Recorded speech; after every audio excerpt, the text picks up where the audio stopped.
प्रीत्यर्थम आविर्भवति सा यदा उत्पन्नेति तदा लोके सान्निध्याशभिधीयते। శ్రీదేవి శరన్నవరాత్రోత్సవములలో భాగంగా ఏడుపాయల వనదుర్గాదేవి మహాచండీ రూపంలో భక్తులకు దర్శనమిస్తుంది. దేవతల కార్య సిద్ధి, దుష్ట శిక్షణ, శిష్ట రక్షణ కొరకు మహాకాళి, మహాలక్ష్మి, మహాసరస్వతి త్రిశక్తి స్వరూపిణిగా మహాచండీ అమ్మవారు ఉద్భవించింది. మహాచండీలో సకల దేవతలు ఉన్నారు. ఈ అమ్మవారిని ప్రార్థిస్తే సకల దేవతలను కూడా ప్రార్థించినటువంటి పుణ్యం కలుగుతుంది.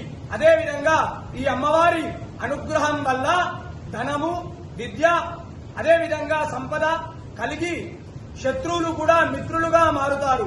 అదేవిధంగా అమ్మవారిని దర్శించుకోవడం వల్ల సకలమైనటువంటి కోరికలు కూడా కలిగి సిద్ధి పొంది విజయాన్ని పొందుతారు. వనదుర్గా భవాని మాతా